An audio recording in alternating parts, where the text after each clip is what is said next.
We've come to the end of the supervised learning part of the image understanding part of this course. Let me just refresh and remind you where we were and where we are going. So we started this whole image understanding with two types of supervised learning, the regression models and then the classifier. And the distinction here was between predicting some real valued quantity, least squares, total least squares, weighted least squares, and then predicting a binary class label, and that led us to linear discriminant analysis, logistic regression, support vector machines, linear and nonlinear, and neural networks. And now we're going to talk a little bit about unsupervised learning, and let me just motivate why this is. Supervised learning is fantastic when you have the data, in particular the labeled data. And in some cases, labeled data is fine. It's easy to come by. And in other cases, it can be very difficult, very time-consuming, and very expensive to obtain. And sometimes you just don't know what you're looking for in the data. And these unsupervised learning techniques are looking for patterns in your data, and I use the quotes here, good representations that allow you to discover distinct patterns in your data when you don't have the benefit of fully supervised learning. And we're going to talk about 4 techniques in unsupervised learning that are fairly representative of the space, and they will come in very handy in addition to the supervised learning techniques that we've already talked about. So let's go back to our simple toy example, and let me derive a simple way of thinking about this unsupervised learning. Imagine I give you a bunch of points, P sub I, M of them, and now notice that they're all colored the same color. Before I was coloring them blue and red corresponding to class 1 and class 2. But now I don't necessarily know that. I just give you a bunch of data and I want to know, is there a pattern here? Are there 2 classes? Are there 3 classes? Is there any difference between this data? Now obviously in a 2-dimensional space, it's a trivial problem. Plot your data and look at it. 3-dimensional space, sure, go ahead and do that too. 4-dimensional, 5-dimensional, 1,000-dimensional, what happens there? So once you get into those higher dimensions, life becomes much, much more complicated. And so we need to think about computational techniques to look for these patterns in both low-dimensional spaces, too, but also, of course, into high-dimensional spaces. So here's the problem that we are faced with. We're giving a bunch of data points, P sub I, and 1 to M, but no labels associated with them anymore. And for now, we'll stick with R2. And let's say we know that we're looking for 2 clusters. Now, how do you know that? Well, let's worry about that later on. We'll talk about that later on. But for now, let's say I'm looking for some number of clusters. Let's keep it 2 for simple. And I'm going to parameterize these clusters by just a cluster center. That's a decision. That's a decision that I have made. It doesn't have to be a cluster center like this where there's an assumed circle around these. There are other things that we can assume, and we will do that as we look at these different unsupervised learning techniques. But for now, for this particular technique that we'll be talking about, let's assume that it's parameterized by 2 centers.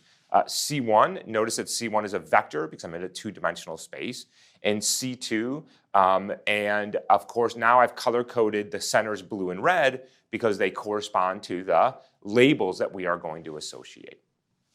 Now, what I want to do is figure out what these centers are, C1 and C2, and assign each data point, P sub I, to one of the centers, either C1 or C2. And if I can do that, let's agree I'm sort of back to where I was before in the supervised learning. I have a bunch of data with one label, and I have a bunch of data with another label. I've just learned what those 2 classes are automatically and who belongs to what class. So that's the game we are going to be playing here, is tell me what the parameterization of the class is, parameterized by a center of a cloud of data, and then assign each of the data points, P sub I from 1 to M, to one of those clusters. All right, so how do we do this? Well, let me suggest the following.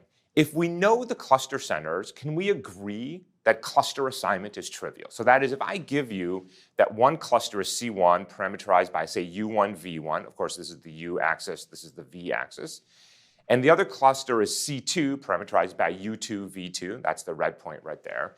If I give you those, then let's agree that the cluster assignment is trivial. Okay, let's go ahead and just do that. What am I going to do? I'll take some arbitrary point, let's say a p sub I here, parameterized by xi, yi.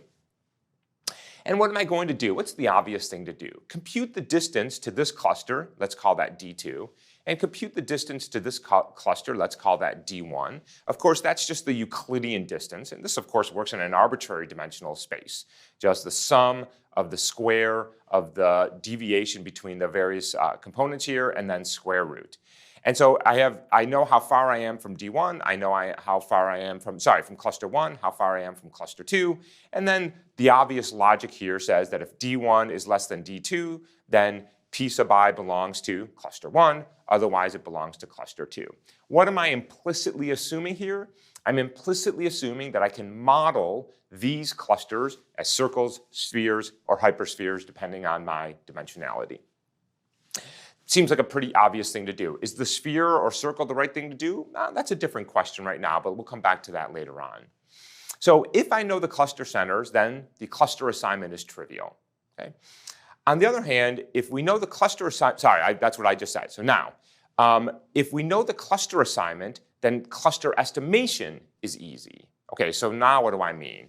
I tell you all these are blue points, and I tell you all of these are the red points.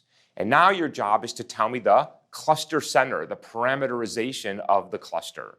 Well, what is C1 if I know that all these points are the blue points? Well, I just compute the center of mass. So U1 is equal to 1 over m hat, so I'm going to assume there's m hat of those points, and the average of all the x coordinates and the average of all the y coordinates for the points that are labeled blue. Compute the center of mass, sure.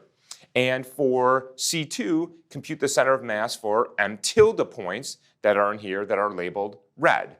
So if we know the cluster assignment, I tell you these are blue, these are red, I can trivially, with this parameterization of the cluster center being the representation of the cluster or of the class, I can solve this problem trivially. But we don't know the cluster center and we don't know the cluster assignment. But there is something interesting here that if I know one of them, the other is easy. So if I tell you where the centers are, then the assignment is trivial. If I tell you what the assignment is, then estimating the centers is trivial, but I don't know either. And in this technique that we are about to discuss, which is called k-means clustering, we are going to try to solve simultaneously, actually iteratively, both of these problems, the cluster assignment problem and then the cluster estimation problem. And here's how it's going to go. We are going to pick 2 points out of our whole data set. Now remember, look, I've brought everything back to yellow because we don't have any assignment. I pick 1 point at random, I pick another point at random, completely at random, and I just say that is the cluster center. Just guess, basically, random guessing. Okay? So initialize the cluster or centers randomly. Assign each data point to the closest cluster.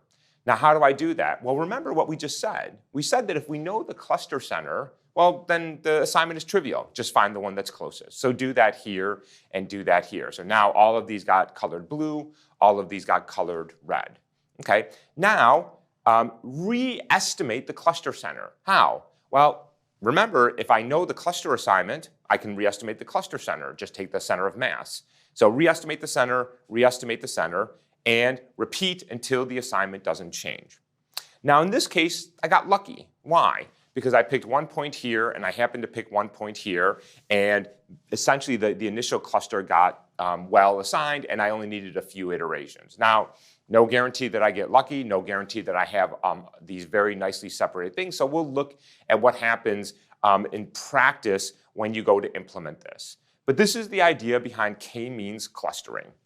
I have an unlabeled set of data in an arbitrary dimensional space. I want to do 2 things. I'm going to assume I know how many clusters, although in some versions of k-means you don't have to assume that. But let's say we're going to do 2 clusters now, 2 classes. What I'm going to do is pick 2 points at random, assume they're the cluster center, assign every point to its cluster, re-estimate the cluster center, and then repeat until it converges to nothing changes. And then we have hopefully our unsupervised learning where we've learned these 2 different representations. All right, so when we come back, we're going to go ahead and implement this and then talk about some of the practical limitations of running this unsupervised learning algorithm.